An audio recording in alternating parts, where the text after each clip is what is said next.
There are so many projects that are launching their voting mechanisms for their projects, and Wingriders is one of them. They're going through an evolution on how their DAO works at the moment, their decentralized autonomous organization behind their decentralized exchange. So their project is evolving, and so is their voting mechanisms. I like a couple of features that they have integrated into their project. You'll have to listen in to find out exactly what they all are. But we get a little bit of an update from Kaaran, who joins me on this episode to talk about what has been happening on the Wingriders DEX in general, and having a look at some of those mechanisms that they've put in place to earn those extra yields off your liquidity. And then TechRider, one of the developers from Wingriders, joins me to talk about the technical aspects and how they've done some of the voting mechanisms on the decentralized exchange as well. So it's really interesting what they've put together. All these developers are building really cool, unique stuff. All right, let's get into it.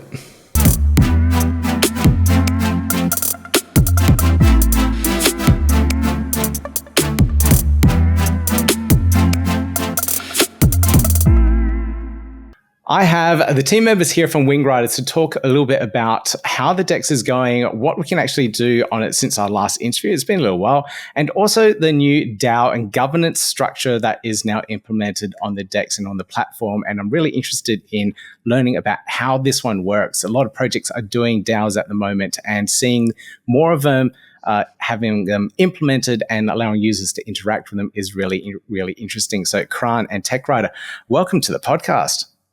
Hey, Peter. Great to be here again. Nice to see you again. Hey, thanks for having us. All right. So let's go through a little bit about the DEX and what has changed over the last couple of months, maybe, since I think I've last had you on, Kaaran. And, a lot has happened in the last few weeks, last few months. So can you just give us a little bit of a roundup and overview of what has happened on the DEX, what you guys have implemented, and what new yield opportunities you guys or users can have on the DEX itself? Wow, yeah, I think it's been a while. I think it was, a few months ago. I think it was just after the TG or before the TG that we kind of had a little just chat. before it. Yeah, it was a while ago. Yeah, so lots happened. So I'll try and sum up some of the major points. So as we obviously had the TG, we also launched the token platform, if you like, so people could see their WRTs, which is the Wingriders token, the governance token, as it was released, and they could come onto the app, and we started our essentially governance section where you could see the distribution of your WRTs, whether it's in your wallet, whether it's in a farm, whether it's in the pool, or it's investing. So that was really kind of the beginning of it. And as you alluded to, kind of decentralized autonomous organizations, prior to all of this, you may remember we were actually leading into it by having discussions continually with the community and trying to get feedback. So the governance platform, if you like, the seed of it was there.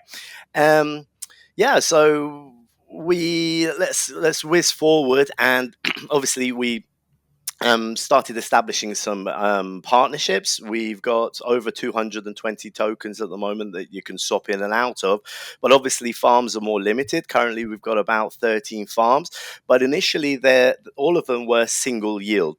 Now, one of the, I think, strengths of Wingriders is in terms of a DEX and its platform is that you get multiple yields and gains from different places. So when we had the pools, you could obviously stake ADA and another token into one of these binary pools, and your ADA would get automatically staked, so you get some gains from there. And you'd get obviously a percentage of the pool fees that people are swapping in and out of. Then with the single yield farms, you'd obviously get the WRT rewards when you're farming with your liquidity provider tokens, which are essentially a receipt that you get for putting liquidity into a pool. Now, whiz forward, and Drip Drops became our first double yield farm, which allowed users who are putting obviously liquidity into the ADA and the drip pool to get an extra reward, which was a drip token on top of the WRTs, the staking rewards, and the fees. So you got now quadruple Right.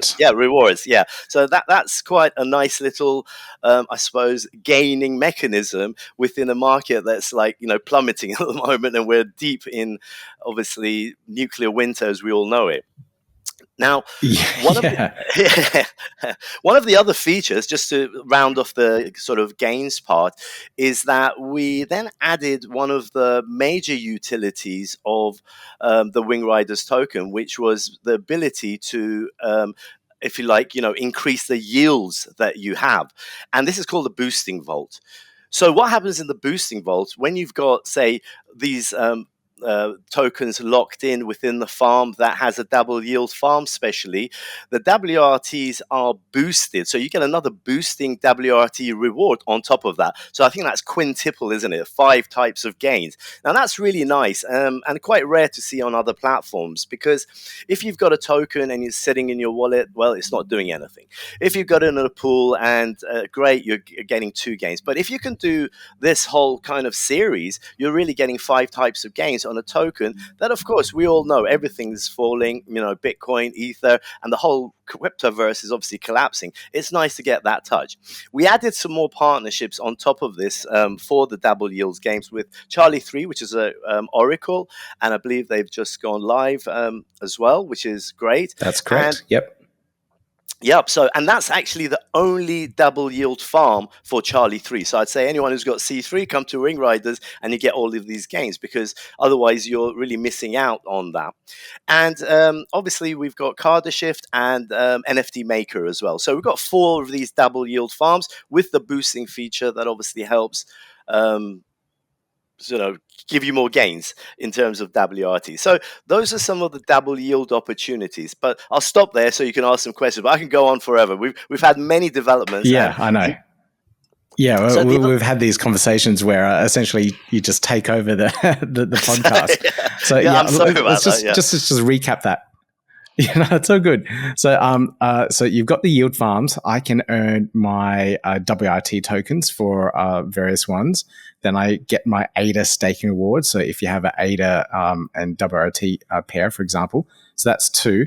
And then you have the pools that have the extra double yield. So like C3. So you get your ADA rewards, WRT, C3, and then you get the boosted vaults. What was the next one? I missed that one.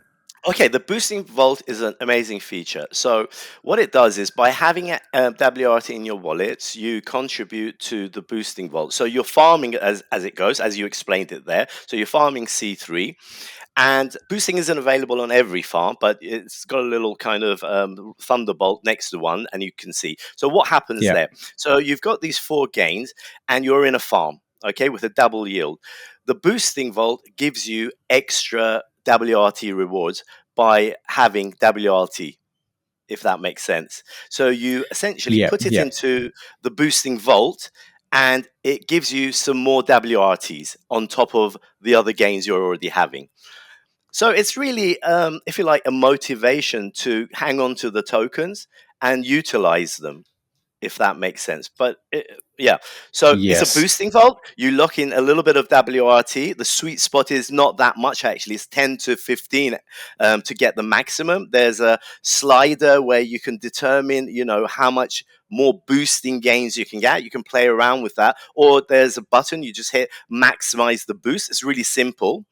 It tells you the optimum amount of WRT to lock in, because you can't have infinite rewards of boosting. If you've got millions of billions of tokens, we don't have billions, but if you've got loads of tokens, but you can determine what the maximum amount of that boosting reward is for the amount of allocation that you have, which is really cool. And it's as simple as that. So it just gives you another boost of WRTs on top of the rest of the gains.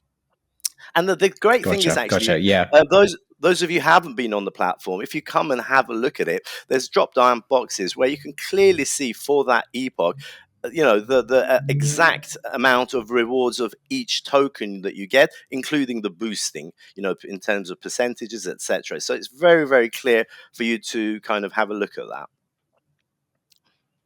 Yeah, I was playing around with the boosting vaults and looking at the graphs and how it all works and all the breakdowns or all the information. So it is very detailed in regards to the information for it. So you as a user on the platform know exactly what you're getting out of it. So I do like that type of information rather than the very vague information some other platforms might have about what your APR might be. And it's kind of very vague in how it's calculated. So it's good that you have all that there. Now, what I'm interested in is how does that affect the emission schedule of the WRT token? So is it increasing that amount of inflation essentially in the ecosystem of WRT as all this extra boosting and extra yield is coming through? Absolutely. I mean, initially, I think with all projects, if you look at the other DEXs, they reward obviously the liquidity providers with their own tokens initially. So you get this situation where you get an exceeding amount of supply. But then eventually, what ends up happening, and we have to also do, is you start cutting that emission and limiting it, obviously.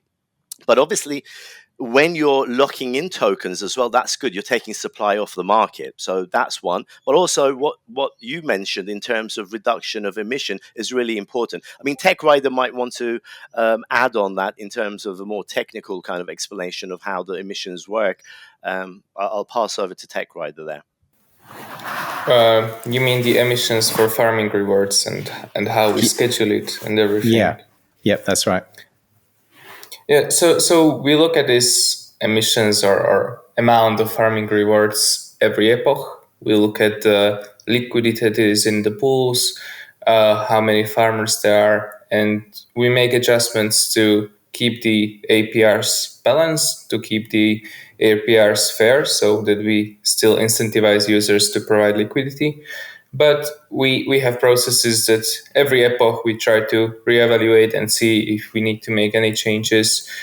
And that's it, I mean, mostly. So we are trying to balance our economy so we obviously don't run out of VRT soon because that's important. So we have some runway ahead of us.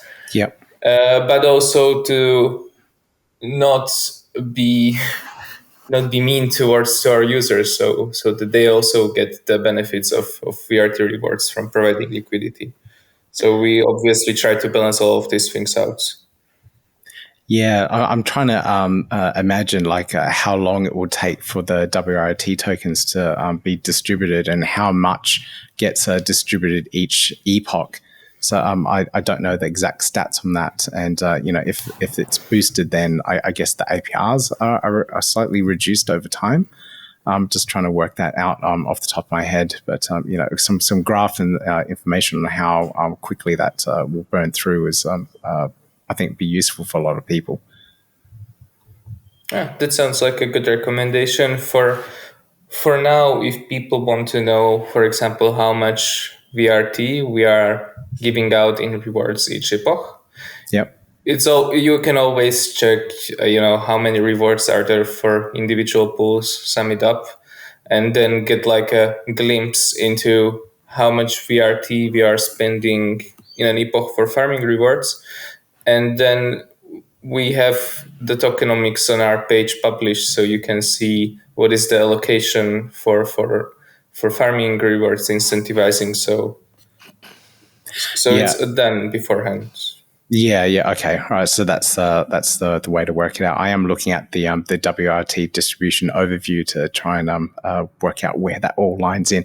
But cool. Very good. Thank you.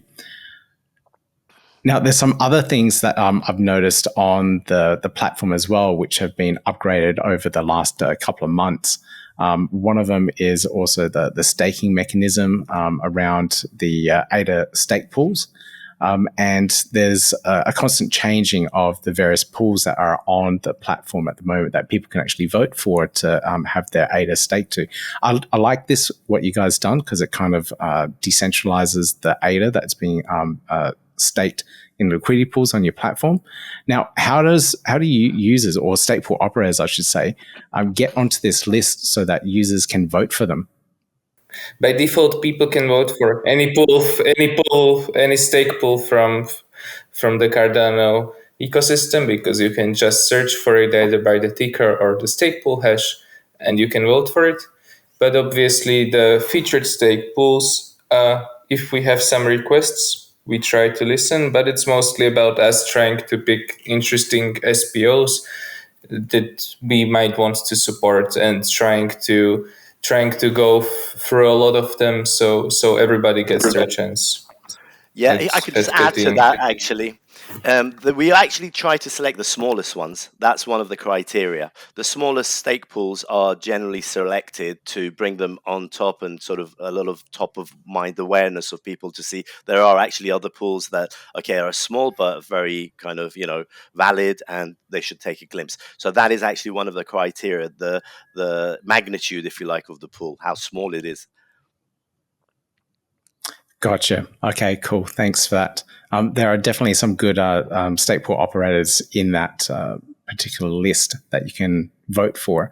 And I do change my vote every now and then for where my ADA is delegated to. So, to help try and support those smaller stake pool operators. So it's really good that you guys have that in there. Now, the other thing that I was playing around with is, of course, the DAO side of things, the voting and everything that you guys have put together around that. I didn't get to vote in that last voting period with the last proposal that's on there at the moment, the one that is currently closed. Now, can we talk about how this process has come about, how your platform actually works in regards to the DAO and the voting? I think very preliminary, the very early days, we were doing it in Discord, and I was liking and reacting to certain things. And of course, that's completely changed now. So can we talk about how the DAO and how the voting dashboard works within the platform? Sure, yeah. I mean, you kind of alluded to it. It's a process, right? Becoming a decentralized autonomous organization. And for the uninitiated, really, this is a modern form of management of an entity, a project, a company, or however you like to phrase it. And really, it's for a technology project to get there, it's literally a process. And as you said, we had initial pre-DAO voting on many things. We had, obviously, before that, discussions with the community about sort of what they care about, and then we tried to formalize that in a Discord channel where it was a pre-DAO voting.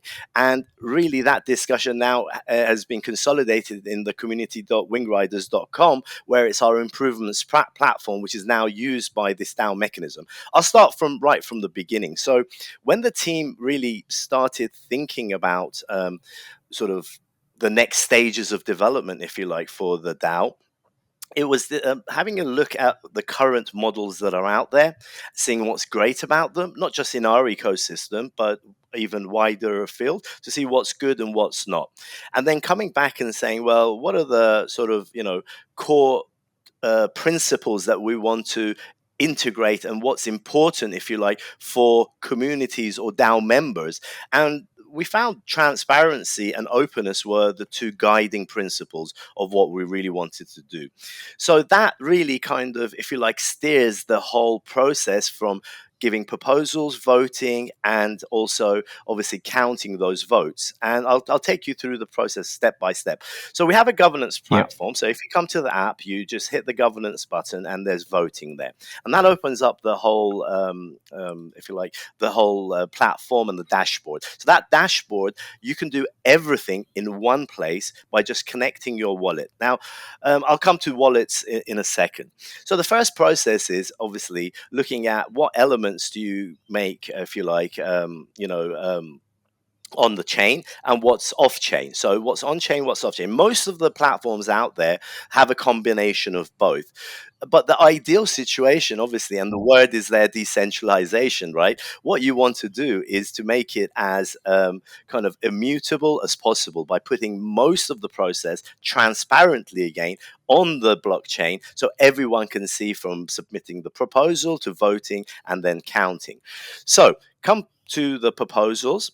The first thing that we really liked was that anyone could, with some WRT, should be able to give a proposal. Now, this is, we found in contrast to many systems which were closed, held on servers, or even decided by the DAO team what should be voted on, not members. I mean, this kind of, we felt, defeats the purpose of what a DAO is. The members and anyone and the project should be able to put out proposals, put some collateral, and put it to the test. So that was the first area. And we like the fact that you could go around and discuss the proposal before it's actually binding. So this improvements platform that we have now is really the arena to do that. So I have, maybe a new double yield farm I want to suggest to be approached and sort of implemented, or rewards to be changed, anything, any parameter. I would go to the improvements platform, try and gauge really there what the sentiment is, get some good ideas, maybe improve my proposal before actually committing to put it and for it to become binding. And that's one of the sort of core areas of the Gotcha. proposal submission, right? The other area is, okay, where is this proposal going to be held? And again, when we looked at that, most of them are held on central servers or some other sort of closed, if you like, loop, which again defeats the purpose, because what you want is for it, first of all, to be somewhere where everyone's seen it. And ideally, obviously, in a proposal, perhaps you want it to be on chain. But the problem with that is that because they're fairly detailed, they'll take up a lot of space, right? And putting it in the metadata is not ideal, we thought. So we moved to the IPFS model. What's that? The interplanetary file system, which is a peer-to-peer file sharing and storage system, which is very much sort of very transparent. You can't manipulate it, and it's there for everyone to see. And then we can take that transaction. In the transaction, we can put the link to that file, which is the proposal, in there. So again, if you can see, it's very much sort of very, again, open, transparent. Everyone can do it. There's no real technical, if you like, barrier as well. And this was a very also important area of developing this system. And it could all be done in one place. So you've submitted now your proposal. The next stage is obviously to vote on it. And one of the areas, again, when we looked at and we thought was the weaknesses perhaps of some systems, is a lack of transparency of the voting power. So I can't see what my voting power is in relation to everyone else. And again, if you come to the dashboard here, and I've got, say, 1,000 and you've got 1,000,000 WRTs that you're voting on, you can clearly see the voting power you have on the dashboard, and make a vote, and you can see everyone else who's voted, their voting power. Also, you can see the creator of the proposal with a link to it, and all of these great, good things really that are open and transparent for everyone to see. The other part was that we didn't want to create a barrier for the voter to lock up tokens. I mean, Agora, for instance, requires locking up of tokens. It's it's great.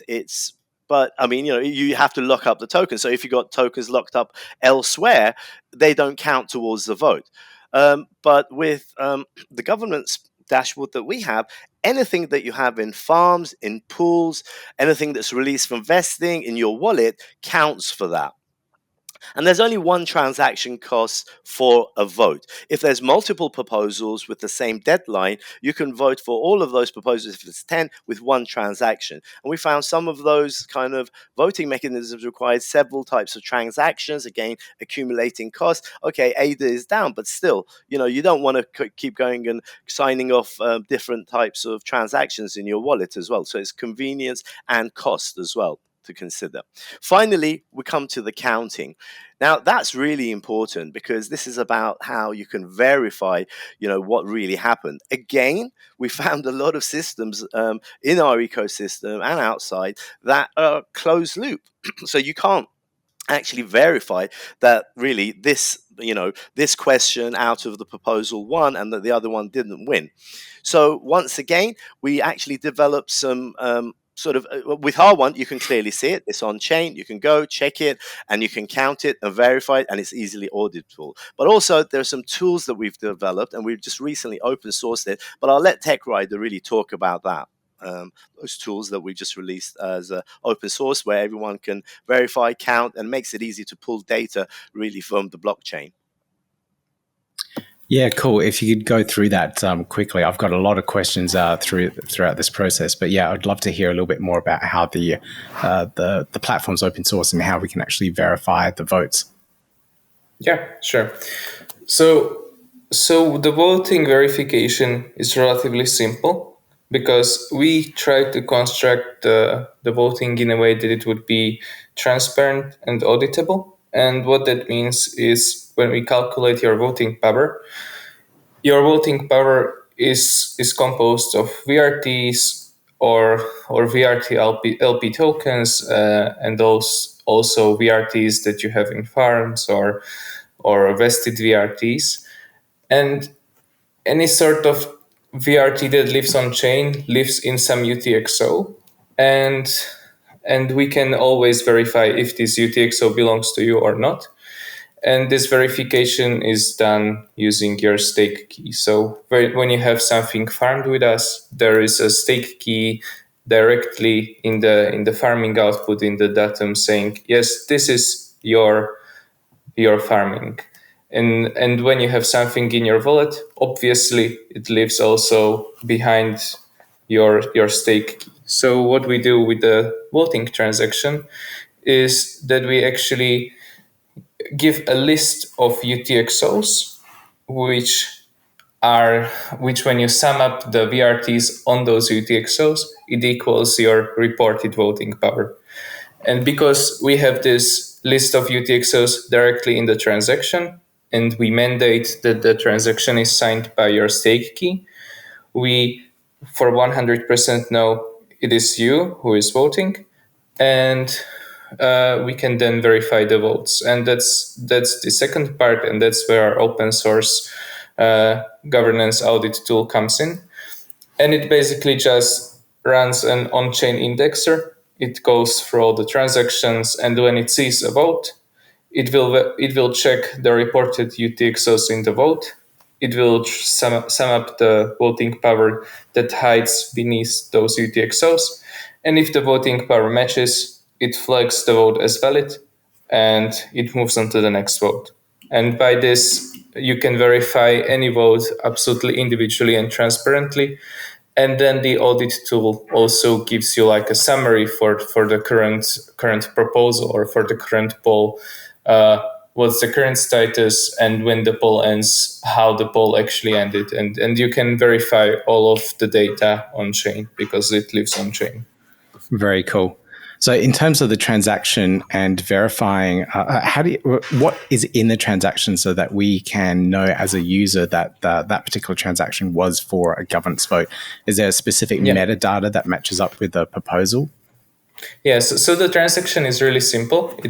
You send the transaction directly to your own wallet, but the transaction, as you said, has a specific metadata in it that refers to a certain proposal, and then there is your choice that you've chosen. For example, which front end feature you want to right now implement, or if you abstain, or if you reject something. And then in this metadata, there's also this list of UTXOs or your voting power UTXOs, if you want to call them that. Very cool. Okay, totally understand how that all works. That's really, really cool. Now, so the benefit of this is also that for voting, you just need to do one simple transaction to yourself. And in the future, even if there are, for example, multiple votes for the same voting period, those votes can be cast in one single transaction. So the transaction fees should be really minimal. Very nice. Okay, nicely optimized. Now, I'm just going through the voting process and seeing how it works from what Kaaran's just described. And I'm looking at the community.wingriders.com site. So that's the initial iteration of a proposal where you go and flesh out your ideas with the community. Absolutely. Is that correct? Absolutely. When it's non-binding, I mean, it makes sense without committing, obviously, any collateral to it to make it binding. What you want to do is make sure it's a good idea and you're going to have support for it, right? So you could anyone could go and I could go and put a proposal there, and then it doesn't actually get any traction. But that's the logical thing to do, right? Go and talk to the other members, like you would, for instance. I don't like to use the word board, but other members who are part of the DAO, and see what they really think about it. And absolutely, community.wingriders.com is the place to start the proposal process. Okay, so the next step that I can see here is that you go to app.wingriders.com, go to governance and voting, and on there that I noticed that little create proposal button. where you can go through and start filling in the form. And at the very bottom there is a create proposal for 7,000 WRT. So that's like your buy-in to commit and confirm that this is going to be a proposal that be voted on. So it means you got to be serious about this. you really want this absolutely. proposal to go through.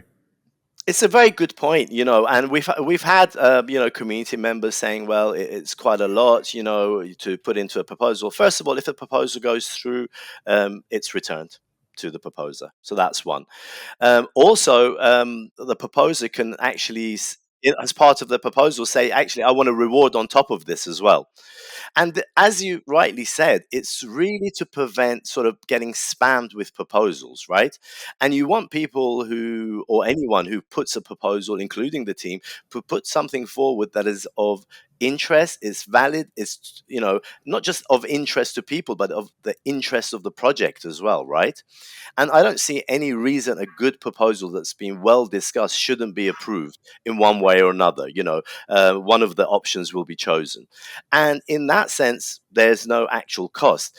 But to open up, I think, a voting system without any commitment of collateral is really asking for trouble. You're going to be spammed, with various types of proposals. Yeah. And yeah, okay, yeah, I understand, we don't have a collective mechanism where people can come together and vote, but informally, me, you, Tech Rider, we can come together, put a few hundred to get, whatever, few thousand WRTs if we don't have enough, and, one of us can lead the proposal.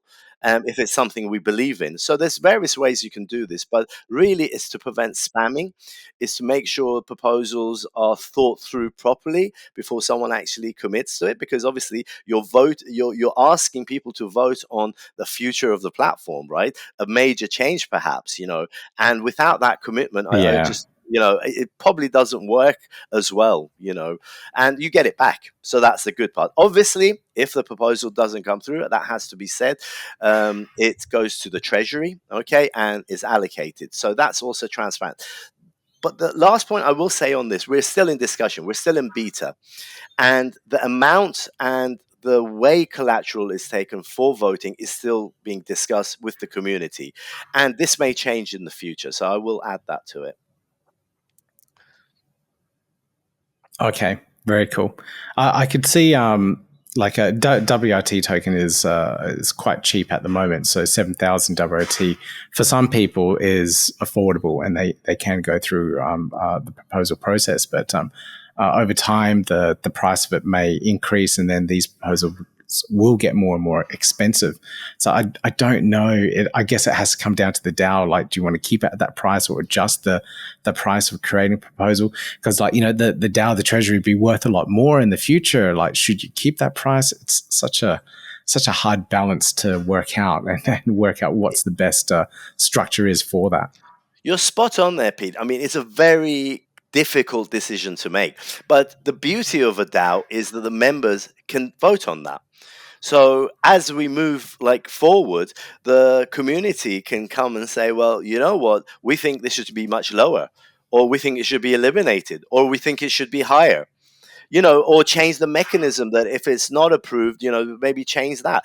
It is entirely up to the members. And that's the whole point, for the project not to interfere in the decisions of the members. And that's what we're trying to move away from, right? From this whole centralized kind of governance model to a decentralized model, and giving autonomy and freedom to the members, the WRT holders, to make the decisions that's right by them and their entity, which is our project.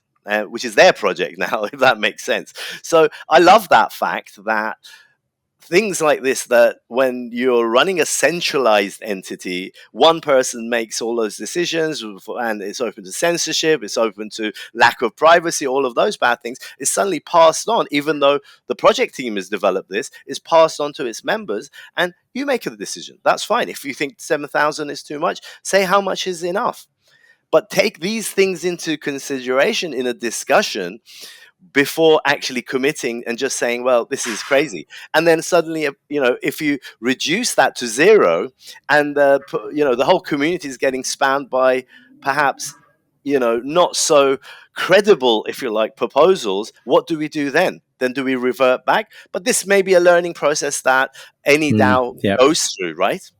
Yeah, precisely. It's growing pains at the moment until you work out a process that works very well for the community and everything else. Now, there's two more questions that I'd like to dig into, and it's all around becoming a decentralized exchange, like the full definition of a DEX. And one of them is the decentralization of the agents or the scoopers or batches, whatever it's called these days. I know you guys call them agents. How is that process looking for you guys at the moment to decentralize the agent part, the part that does the distribution of the transactions on your platform? Yeah. So we recently updated our roadmap, and currently, when you look at the roadmap on our site, you can see that we are still planning for decentralization of our agents.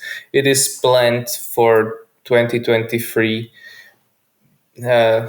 not giving exact timelines because we have lots of plans like V2, etc. But we really acknowledge that the centralization of Batcher is like the final touch to really making the DEX decentralized, and it's important for us to get there. There are a lot of challenges you need to think through when you're wanting to decentralize something as crucial as agent that matches all of the requests and executes them, to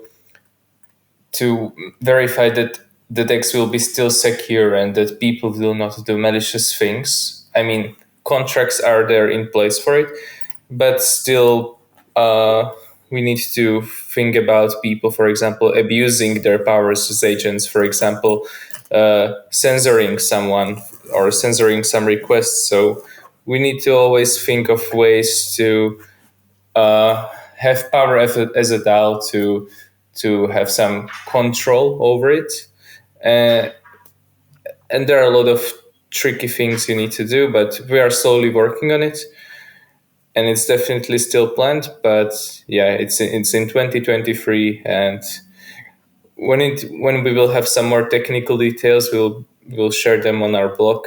But yeah, for now, It's just in the plans. Okay, in the plans, still in the pipeline. And what about the decentralization of the code base itself? So will it become open source at some point in the future? Will you accept commit and pull requests from other developers in the ecosystem? Like, what's the decentralization of the code base looking like in the future? Yeah, that's also a good question. Yeah, so in regards to, for example, the contracts themselves, it's a bit tricky sometimes because you obviously don't want to give out too much at this stage, but we also want to commit to open source. So we have plans to open source our V1 contracts, but so far I cannot give you an exact timeline when we are going to do so. But we probably want to do that. But what we are doing in the meantime with open source is, for example, releasing some helper libraries. We are working on an open source SDK for people to have an easy way to integrate with us with some of our core functionalities. And so we are working on some open source parts, or also some libraries that should benefit the Cardano ecosystem as a whole that we want to open source. As in regards to our entire code base, I cannot make such promises as of right now. Totally understandable. Yeah. Yes, totally understand. No one's really releasing all that just yet. But I'm assuming in the future, as you progress and upgrade through different versions of the contract, old contracts may be released and made public. And speaking of old contracts, I did notice on the DEX that one of my pools, I have to upgrade my liquidity pool. So it looks like you guys may have gone through and upgraded your contracts for the Vassal hard fork. Is that correct? You mean farming script? Yes, under farming. Yes. Yeah. So we've undergone an update to the farming script where we optimized things to bring the costs down. We did this Gotcha. even pre-Vasil era, so it doesn't use Bluetooth V2, but it's still a lot more optimal than the previous contracts. You may have seen that when you upgraded, your transaction costs for operations such as harvesting have gone down significantly. And it also allowed us to make such features as harvest all button. So when you have multiple farms and they are with this upgraded script, you can harvest from them all at once. I did notice that harvest all button, and I'm ever so grateful for a harvest all button. Just one click and then bang, done, that does it all for me. Yeah, we are grateful for community for requesting it, because it was a request for community. That is definitely a good one. Okay. That's a great example of exactly features that are really requested by a community, and then the dev team, obviously, it's really, going back to the community and seeing what they want and benefiting them and putting it in that sort of priority. There's lots of, obviously, as you can imagine, every day there's a development or multiple development kind of priorities, and then fitting it in to say, well, this is more important because it's something requested. Also, you can harvest all to boosting vault as well now, which is good. And again, with one sort of transaction, you can do all of those things to make it much more efficient. Absolutely brilliant, guys. This is really cool. So the whole platform is really being fleshed out over the last few months, and all these extra little features that you added in, the DAO, the governance, and all that as well. It seems to be really building up the DEX to, I think, a really good position of where it should be in the Cardano ecosystem and in the DeFi ecosystem broadly as well. So it's very nice to see all of that happen. This has been amazing, guys. I've learned so much about the platform, how the DAO and everything works. Is there anything else that you guys like to highlight that we haven't spoken about? No, just to thank you for a great show as usual, and great to see you again. So, no, that's it really. Come to Wingriders and join the rider. That's all I can say. Brilliant. All right. I'll put all the links, everything around the governance side of things in the show notes so that people can have a look at what others are proposing on the platform and participate in that governance side of things on the Wingriders platform. I think it's a really cool thing to at least have a look at and see how the DAO is working as well. So it's awesome work, guys. I love what you've done, and I can't wait for the next update. Thank you very much, Yeah, Pete. thanks for having us. So check out their website where you can play around with that voting tool. If you have any of the WRT tokens, you can participate in their governance. Check out community.wingriders.com as well, so you can find out a little bit more about what proposals are going through. If you have an idea for their DEX as well, you can propose something there, start a discussion, and see if you can contribute to their ecosystem. So one day we'll see the full decentralization of this platform. So I don't know exactly when we'll see governance fully roll out and decentralization of all of these platforms, maybe in 2023, but we'll just have to sit back, wait and see. All right. If you got something out of this video, please give me that thumbs up, click that subscribe button, and also hit that notification bell, and you hear a lot more great Cardano related content from me. I'll see you in the next video. Yeah, gotta do it like that. You've been listening to the Learn Cardano podcast. Gotta get it hype. Crypto is what we like, but this is not investment or financial advice. Gotta do your research, cause it's risky. We know it is. This show is educational and it's informative. Crypto's the future, really, it ain't no debating.